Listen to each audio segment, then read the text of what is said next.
Study IQ IAS, अब तैयारी हुई अफोर्डेबल। नमस्कार, मैं हूं आशीष। क्या फास्टिंग ब्लैकमेल हो सकता है या फास्ट करने का इरादा सरकार को ब्लैकमेल करने का हो सकता है? और does it have some higher political message और अ कंसेप्ट जो कि शायद हमसे अनभिज्ञ है?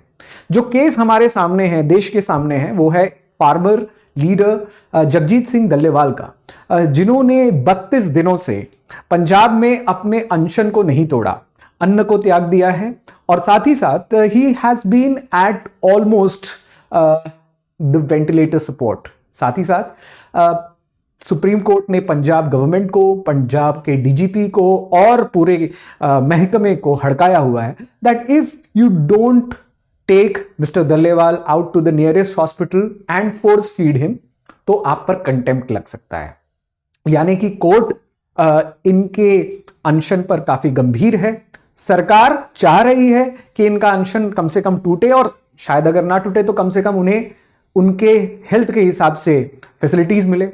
और ऐसे में खुद डल्लेवाल साहब क्या चाहते हैं that he knows better. But What is the background of fasting? क्या हमारे देश में फास्टिंग की परंपरा पॉलिटिक्स को शेप कर सकती है, सोसाइटी को शेप कर सकती है? और इसके पास, हमारे पास इसके लिए क्या उदाहरण है? What is the historicity of fasting as a concept? इन्हीं सब चीज को देखने के लिए आज का एक शॉर्ट एंड स्वीट प्रेजेंटेशन आपके सामने है। इसको शुरुआत से देखते हैं। फास्टिंग का जो कंसेप्ट है हमारे लगभग सारे धर्मों में निहित है, सारे धर्मों में हमें देखने को मिलता है, चाहे वो हिंदुइज्म हो, इस्लाम हो जिसमें रोजे रखे जाते हैं, या जैनिज्म और बुद्धिज्म हो जो 6th सेंचुरी में आए थे। वहां पर फास्टिज्म की प्रक्रिया या फास्टिंग करने की प्रक्रिया और बहुत ज्यादा बढ़ चढ़कर या एक्सट्रीम मानी जाती है। इनफैक्ट बुद्धिज्म और जैनिज्म, अगर मैं जैनिज्म की भी बात करूं तो जैनिज्म के 5 महाव्रतों में से ब्रह्मचार्य का व्रत जो है, जो कि महावीर ने दिया, वो भी फास्टिंग से रिलेटेड है कि आप अपने ब्रह्मचार्य को एक फास्ट की तरह लेके चले। इनफैक्ट जैनिज्म में ज्यादा खाने पर भी कोई ज्यादा ध्यान नहीं दिया गया है। और साथ ही साथ Sallekhana is a concept in Jainism जिसमें आप अपनी शरीर को त्यागते भी हैं। यहां पर आपके सामने बुद्ध हैं। ये बुद्ध की प्रतिमा बहुत सारे लोगों ने नहीं देखी होंगी। ये बहुत ही स्केलेटल फॉर्म में बुद्ध आपको दिखाई देंगे। क्यों? क्योंकि ये फास्ट कर रहे हैं। क्योंकि एक कहानी के अनुसार जब ये फास्ट करते करते या अपने ध्यान में इतने मग्न हो चुके थे कि इनकी बॉडी पूरी कंकालवश, या अगर स्केलेटल फॉर्म में है वैसी हो गई थी। और फिर इन्हें यह भी ज्ञात होता है कि even the desire and the absolute cause of desire of enlightenment, even that is not good. तो इन्होंने एक स्टेप बैक लिया। सुजाता इन्हें एक राइस और मिल्क का बोल देती हैं, अपने आप को नरिश किया, और फिर बाद में इन्हें एनलाइटनमेंट प्राप्त हुआ। तो कहीं ना कहीं एनलाइटनमेंट, फास्टिंग, तपस्या, ऋण मुक्ति जो हिंदुइज्म में कंसेप्ट है, ऐसे बहुत सारे, फॉर एग्जांपल हिंदूज बहुत ही ज्यादा एकादशी के फास्ट को इंपॉर्टेंट मानते हैं। तो फास्टिज्म हमारे दिनचर्या से या सोसाइटी से या रिलीजन से कहीं अलग नहीं रहा है। वो हमारे हर समय के हर रूप के रिचुअल्स में एक जरूर रहा है, चाहे आप किसी भी धर्म को मानते हो। Now, what is the concept in our politics? क्या हमारे पॉलिटिक्स में फास्ट कब घुस गया? क्योंकि ये धर्म से, रिलीजन से जुड़ा हुआ था, पॉलिटिक्स में तो जुड़ा हुआ नहीं था। ज्यादा से ज्यादा तौर पर अगर हम इतिहास में जाएं तो हमारे पॉलिटिक्स में कैसे घुसा फास्ट? ऐसे कि जैसे रिलीजन से बहुत सारे कंसेप्ट हमारे पॉलिटी में घुस गए हैं या घुस जाते हैं। Religion is sometimes politics, politics is also sometimes religion. But where does this concept of fasting come into our political scenario, into our political picture? ये रामायण में भी लिखा हुआ है, हमारे बहुत सारे एपिक्स में भी लिखा हुआ है। For example, not many people know about this, is that सबसे पहले जब राम वनवास जा रहे थे तो भरत ने उनको रोकने के लिए फास्ट करना शुरू कर दिया था। तो राम अपने रामचरितमानस और वाल्मीकि रामायण दोनों में ही ये बताते हैं कि फास्ट करने का अधिकार और फास्ट करके रोकने का अधिकार तो कम से कम भरत को नहीं है। भरत पूछते हैं कि ऐसा क्यों? Why can't I fast as a mode of protest? मैं नहीं चाहता कि मेरे बड़े भाई जो है वो वनवास में जाएं, तो मैं फास्ट करके आपको रोक सकता हूं। राम ने कहा कि नहीं, आप ऐसा नहीं कर सकते, फास्ट करने का अधिकार केवल ब्राह्मणों को है। तो आप ब्राह्मण नहीं हैं, आप क्षत्रिय हैं, इसीलिए आप फास्ट नहीं कर सकते। हाँ, इसके बदले मैं जरूर अपने प्रतिरूप में अपनी पादुका दे सकता हूं। आप चाहें तो फिर उसके बाद में इतिहास गवाह है कि भरत पादुका के थ्रू राम के नाम पर रूल करते हैं, in the name of Ram. हमारे धर्म ग्रंथों में ये बात निहित है। नाउ गोइंग अहेड, क्या इसके अलावा कहीं पे हमें हिस्ट्री में फास्ट की परंपरा देखने को मिलती है? जी हां, आप यहां पर मेरे पीछे देख रहे हैं चंद्रगिरी पर्वत कर्नाटका का, जहां पर चंद्रगुप्त मौर्य अपना देह त्याग करते हैं। He gives up his body through the performance of Sallekhana. Sallekhana was one of the most important rituals at the end which was taken by some yug purush, यानी कि जैनिज्म में जो महात्माओं की श्रेणी में होंगे वो अपने शरीर को सल्लेखना से त्याग करते थे। सल्लेखना का मतलब है अपने बॉडी को फास्टिंग के थ्रू निष्कृत कर देना, खत्म कर देना। तो ये कंसेप्ट लिखी हुई है इन योर हेमचंद्र सूरी की लिखी गई किताब परिशिष्ट पर्वणा में। हेमचंद्र सूरी ये बताते हैं कि भद्रबाहु जो कि एक जैन मॉन्क थे, उनके साथ चंद्रगुप्त मौर्य साउथ में जाते हैं, कर्नाटका के श्रवणबेलगोल में वो अपने शरीर को त्याग करते हैं और फिर सल्लेखना के थ्रू एक higher category of Jain followers में अपना नाम लिखवाते हैं। तो दैट्स द हिस्टोरिकल एविडेंस जो हमें चंद्रगुप्त मौर्य की तरफ से मिल रहा है। हालांकि ये भी उनका एक निजी जीवन था, पॉलिटिकल स्टेटमेंट वो नहीं एक तरीके से दे रहे थे, आप कह सकते हैं कि ये उनका निजी जीवन था। बट इसके बाद क्या इसके बाद भी हमें फास्टिंग एज अ कंसेप्ट कहीं पॉलिटी में देखने को मिलती है? जी हाँ, देखने को मिलती है। Will come to that part, but before that let us look at the western society. अभी तक तो मैंने आपको ईस्टर्न सोसाइटीज के एग्जाम्पल दिए। वेस्ट में क्या फास्टिंग की परंपरा रही है? तो आप मेरे पीछे कुछ सफरेजिस्ट और आयरिश रेवोल्यूशनरीज को देख रहे हैं। आयरलैंड में, यानी कि प्री क्रिश्चियन एरा में, जब ब्रिटेन का रूल हुआ करता था आयरलैंड में, वहां पर भी एक प्रकार का कंसेप्ट था which was called as troscadh. Troscadh was used as a method to protest in Ireland कि मान लीजिए मैंने आपका कुछ पैसा कर्ज ले लिया और मैं आपको कर्ज वापस नहीं दे रहा हूं, चुका नहीं रहा हूं, तो आप एज अ प्रोटेस्ट मेरे घर के आगे फास्ट कर सकते हो। That will attract people's attention and then they will say कि भैया आप इनका कर्ज अदा क्यों नहीं करते। और for that matter Irish revolutionaries till late as 1890s ये मेथड, ट्रॉशार्ड का मेथड फॉलो करते थे, जिसके तहत ये ब्रिटिश गवर्नर्स द्वारा किए गए बर्बरता का विरोध करते थे। It was a form of protest. तो पॉलिटी में फास्ट जरूर आता है और इसीलिए इनको जीवित रखने के लिए उन्हें फोर्स फीड भी कराया जाता था। बट जैसे कि मैंने आपको कहा कि हमारे पॉलिटिक्स में फास्ट घुसा कब? क्या फास्टिंग हमारे पॉलिटिक्स का पार्ट कब बनता है? हमारे धर्म का पार्ट तो था, हमारे जीवनचर्या का पार्ट तो था, हमें हिस्ट्री में, एपिक्स में इसके उदाहरण मिलते हैं, लेकिन हमारे पॉलिटिक्स में इसका उदाहरण कहां से मिलता है? I am sure most of you are thinking about Mahatma Gandhi because he was the one who popularised fast. I will come to him, but before coming to him, a very important announcement to all of you, that is the SIP December batch is going on. First year new year आने वाला है और new year के मुकाबले plan के हिसाब से जो हर साल चलता है, we have your added and a very special discount for you which is only valid till 31st of December. This is the first year discount, new year discount 31st of December के लिए। SIP में अगर आपको admissions चाहिए, the success in prelims programme which is December evening batch, ये December evening batch आपको मिल रहा है सिर्फ 5000 में। अगर ये सेल नहीं चल रहा होता तो आपको ज्यादा पे करना पड़ता, provided you use the code ASHLIFE। ऐसे ही आप हमारे P2I कोर्सेज यानी कि प्रीलिम्स टू इंटरव्यू के कोर्सेज, जिसमें आप प्रीलिम्स, मेंस और इंटरव्यू तीनों की तैयारी करेंगे। SIP में सिर्फ प्रीलिम्स की तैयारी होती है, जिसमें आपको test series, current affairs, daily dedicated classes के साथ 3 महीने के अंदर आपका सिलेबस खत्म होता है, but that is just for prelims. अगर आप मेंस और साथ ही साथ इंटरव्यू 2026-2027 की तैयारी करना चाहते हैं, so that is P2I। Again you have to use the code ASHLIFE। जब आप कोड यूज करेंगे then you will get the maximum discount which is possible. I'll come to that at the end. Now coming to the very important topic, Gandhi के fast के बारे में क्या? गांधी सबसे पहले अगर मैं कहूं तो 1913 से लेके 1947-48 तक उन्होंने फास्ट कम से कम 17 बार किया, जिसमें वो टोटल अराउंड 150 दिनों के आसपास का फास्ट करते हैं, 135 डेज।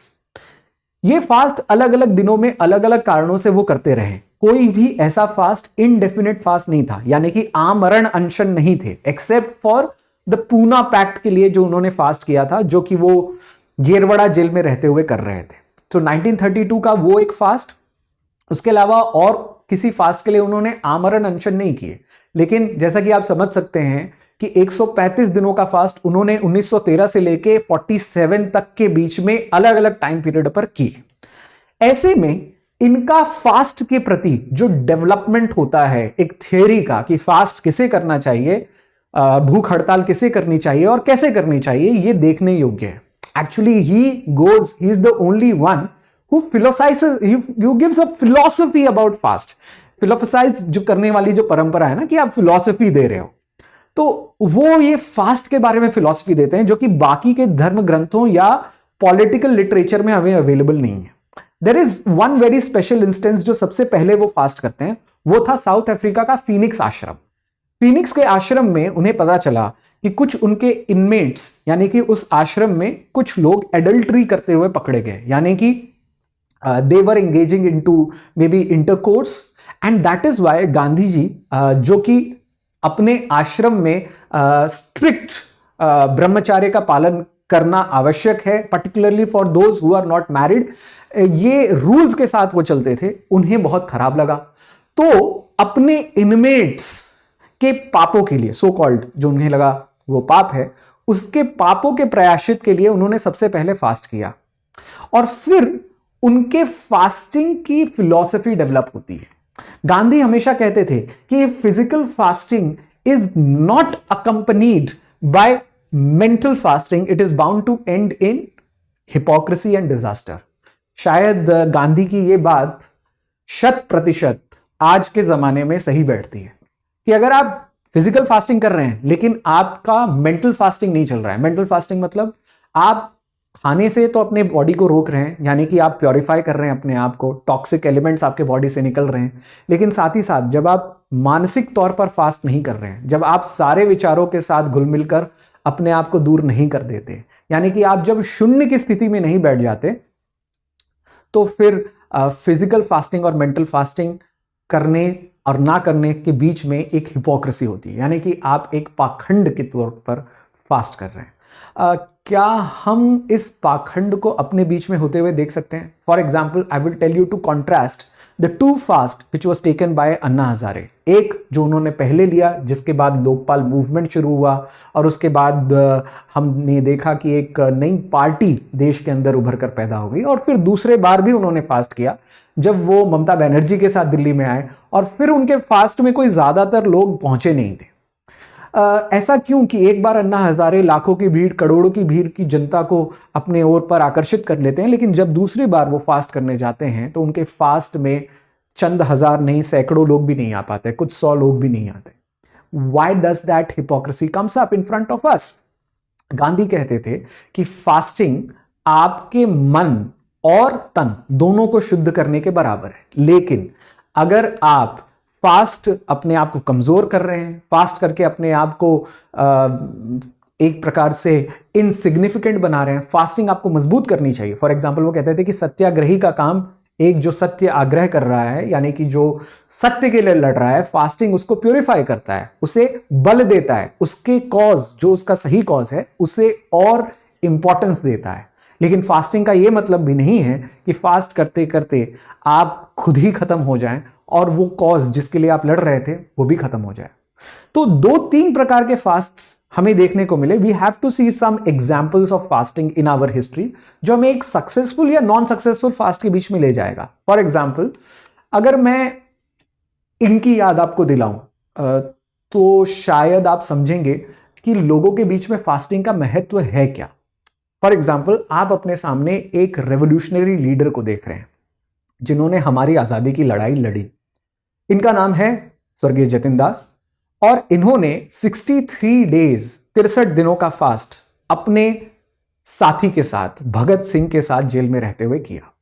इनके फास्ट का एक ही मूल कारण था और उद्देश्य था कि इनके साथ इन्हें और इनके जो साथी हैं उन्हें पॉलिटिकल प्रिजनर्स की तरह ट्रीट किया जाए, उन्हें कोई क्रिमिनल प्रिजनर्स की तरह ट्रीट नहीं किया जाए। जतिन दास हो, भगत सिंह हो, अशफाकुल्ला खान हो, रामप्रसाद बिस्मिल हो, चंद्रशेखर आजाद तो कभी खैर कैद में नहीं गए, लेकिन बाकी के लीडर्स, राजगुरु, सुखदेव, राजेंद्र लहरी, इन लीडर्स का मानना यह होता था कि आप हमें जब जेल में डाल रहे हैं ब्रिटिशर्स के लिए, तो आप हमें पॉलिटिकल प्रिजनर्स के तहत ट्रीट करिए, हम क्रिमिनल्स नहीं हैं, हमने कोई क्रिमिनल एक्ट नहीं किया है, हमने जो भी काम किया है वो पॉलिटिकल ओपोनेंट्स के तरह होते हुए हमने काम किया है। बस इस बात के लिए उन्होंने अपनी फास्ट शुरू कर दी। 63 दिनों का फास्ट उन्होंने लंबा फास्ट रखा, and that too without water. Britishers tried to force feed him milk, water along with other things, but Jatin इस फोर्सफुल ट्रीटमेंट को तोड़ देते हैं। वो कई बार उल्टियां भी करते हैं जेल में। भगत सिंह अपनी डायरी में भी इसके बाद में लिखते हैं, but at the end of the day he dies. Fasting के थ्रू, इतने लंबे दिनों के फास्ट के थ्रू, इतने लंबे दिनों का फास्ट लगभग किसी ने नहीं रखा था, किसी ने भी भारत की आजादी में इंक्लूडिंग गांधी ने नहीं रखा था।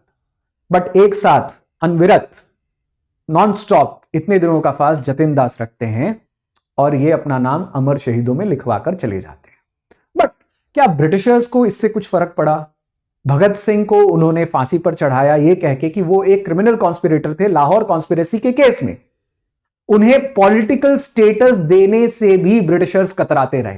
That's it Bhagat Singh wanted. जब उनके लॉयर असफ अली उनके पास जाते हैं तो लॉयर असफ अली को वो कहते हैं कि मुझे क्लेमेंसी नहीं चाहिए, मुझे क्षमा याचना नहीं चाहिए, और ना ही मुझे ये चाहिए कि मेरी फांसी को आप लाइफ सेंटेंस में कन्वर्ट कर दें। मुझे बस इतना चाहिए कि आप मेरे स्टेटस को एक क्रिमिनल कॉन्स्पिरेटर की जगह पे एक आप रेवोल्यूशनरी या एक पॉलिटिकल कॉन्विक्ट की तरह रखिए। जिस तरीके से आप जवाहरलाल नेहरू को, गांधी को, पटेल को, जिन्ना को, इन सबको अंदर पॉलिटिकल लीडर के तौर पर कह के जेल में डालते हैं, मैं भी एक पॉलिटिकल ओपोनेंट हूं।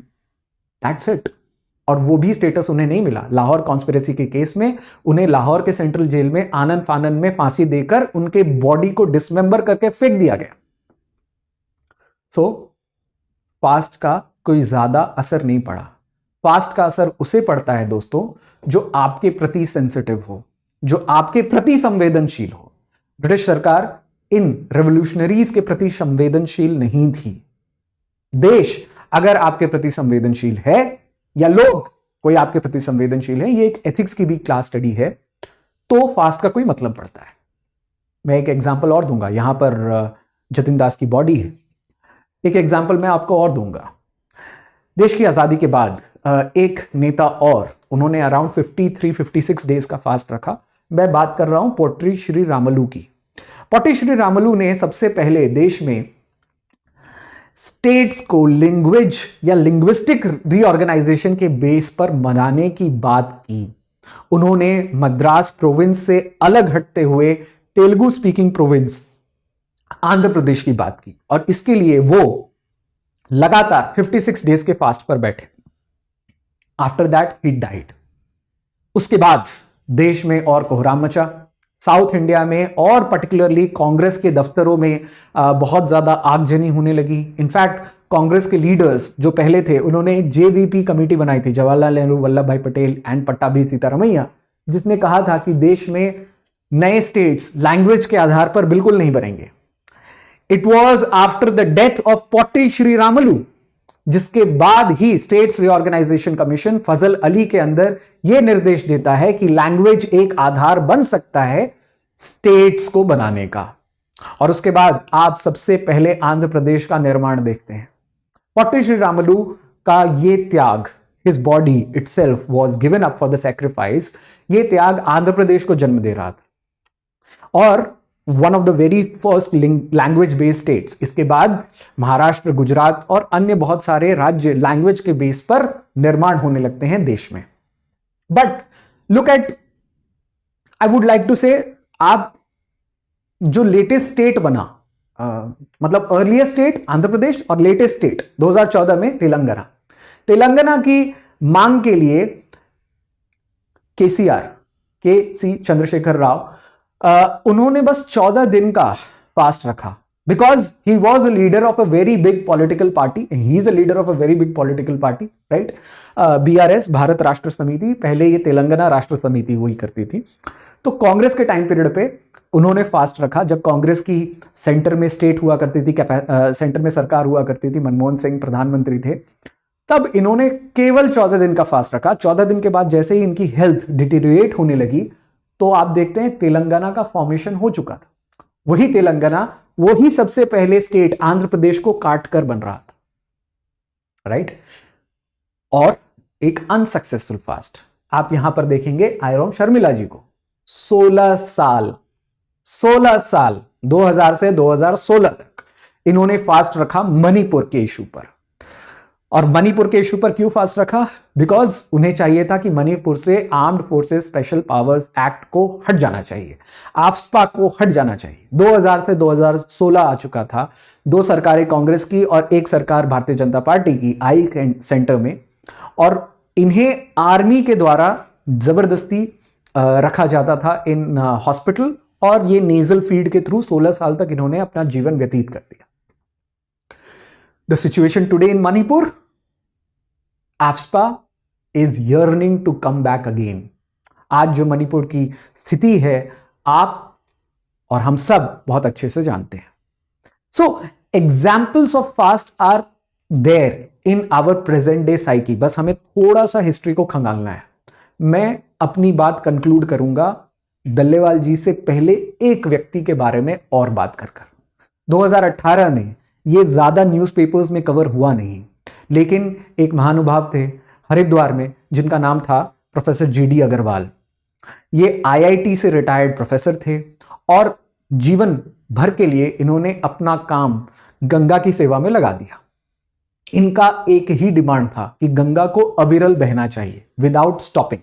इन्होंने ये भी कहा कि गंगा पर और गंगा के अपर कैचमेंट बेसिन्स पे जहां पर भी हाइड्रो पावर्स प्रोजेक्ट हैं उसे बंद कर दो, और साथ ही साथ गंगा को उनके टोटल लेंथ 2500 किलोमीटर के आसपास की जो लेंथ है उस पर अविरल बहने दो, ताकि वो सेल्फ प्यूरिफिकेशन हो सके गंगा के पानी को रोका ना जाए, और गंगा एक जीवनदायिनी तौर पर जो इतने सारे स्टेट्स 6-7 स्टेट्स को पानी दे रही है और उससे ज्यादा स्टेट्स में कैचमेंट एरियाज हैं, उस पर अपना पॉजिटिव प्रभाव डाल सके.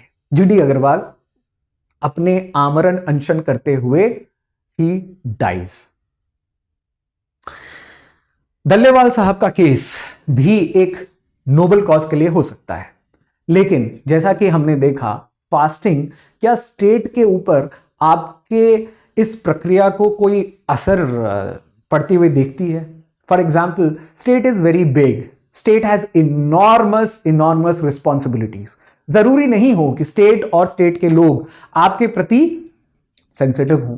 ऐसे में जो काम आप जीवित होकर कर सकते हैं, एक जिसे कहते हैं ना कि एक सिंबॉलिक फास्ट. जब गांधी ने सबसे पहला फास्ट इंडिया में करवाया था तो वो रॉलेट एक्ट के खिलाफ सिंबॉलिक फास्ट करवा रहे थे 6 अप्रैल को 1919 को. वो उनका सिंबॉलिक फास्ट था कि एक दिन का फास्ट करेंगे और सिंबल के तौर पर आपको बताएंगे कि हम आपसे प्रोटेस्ट में हैं. लाल बहादुर शास्त्री भी जब देश के प्रधानमंत्री थे और इंडो पाक वॉर को झेल रहे थे, तब भी उन्होंने देशवासियों को फास्टिंग की सलाह दी थी. It was also a means of protest as well as it was a means to save some important precious grains, जो उस समय हमारे पास खाने की भी कमी थी. तो ऐसे में इस इंपॉर्टेंट और मैं कहूंगा सेक्रेड प्रिंसिपल ऑफ फास्टिंग को पॉलिटिकल प्रिंसिपल में लाना, ठीक है, अपने पॉलिटिकल मुद्दे को सॉल्व जरूर करता है और लोगों का ध्यान आपके प्रति आकर्षित जरूर करता है, but to use it as a tool of blackmail is a bit unethical. Example मैं दूंगा गांधी और अंबेडकर के बीच में. जब गांधी लंदन से सेकेंड राउंड टेबल कॉन्फ्रेंस में शामिल होकर वापस आते हैं तो वो इंडिया में येरवड़ा जेल में चले जाते हैं और येरवड़ा जेल में वो अपना आमरण अनशन पर बैठ जाते हैं. उनकी डिमांड ये थी कि डिप्रेस्ड क्लास को हम सेपरेट इलेक्टोरेट नहीं देंगे, हम रिजर्व्ड सीट्स देंगे. और इसके लिए उन्होंने अंबेडकर पर दबाव डालने के लिए अपना अनशन शुरू कर दिया. Ambedkar called that fast of Gandhi as a blackmail, quote unquote. मैं अपने शब्द भी नहीं दे रहा हूं. अंबेडकर जी ने ये अपने शब्द गांधी के फास्ट के लिए कहे थे, because at the end of that fast उन्हें पूना पैक्ट साइन करना पड़ा, जिसके तहत डिप्रेस्ड क्लासेस को सेपरेट इलेक्टोरेट नहीं दी गई, रिजर्व्ड सीट्स दी गई। खैर, what was it right, was it wrong in the long run, that's your opinion to make, as well as that's history, right? History is a mean avenger, तो बहुत बार ये कहा जाता है, लेकिन as an act fast has a very ethical understanding and a very ethical meaning. इसको ज्यादा देर unethical बनने में समय नहीं लगता। 1-2 दिन का फास्ट एक सिंबॉलिक और नोबल कॉज है, लेकिन जब वो आपके डिसीजन को इन्फ्लुएंस करने लगे तो कहीं ना कहीं वो अनएथिकल बनते जाता है। I hope you enjoyed this lecture and I'm sure that you must be having your opinions about that. Please feel free to share it with me on Telegram. I'll be more than happy to answer it back to you, as well as इसके अलावा और भी important topics जो आप ऐसे ही discuss करना चाहते हो, जरूर मुझसे कनेक्ट कीजिए। जैसे कि मैंने आपको बताया, P2I courses are coming up. Use the code ASHLIVE to get the maximum discount. आप 2026 की तैयारी कर रहे हो या 2027 की तैयारी, दोनों ही कोर्सेज हमारे पास अवेलेबल हैं। इनफैक्ट लॉन्ग टर्म क्लासेस भी, अगर 2028 की भी तैयारी आप कर रहे हो, उसके भी बैचेस अवेलेबल हैं। Remember, you have to use the code ASHLIVE in order to get the maximum discount at these courses, चाहे वो SIP के कोर्सेज हो, टेस्ट सीरीज हो, जुडिशरी के कोर्सेज हो, PCS के हो, स्टडी IQ में कोई भी कोर्स हो, आप ये कोड यूज करिए, get the maximum discount out there. Connect with me on Telegram. If you have any questions regarding preparations, I'll be more than happy to guide you out there. Thank you for watching. Study IQ IAS, अब तैयारी हुई affordable.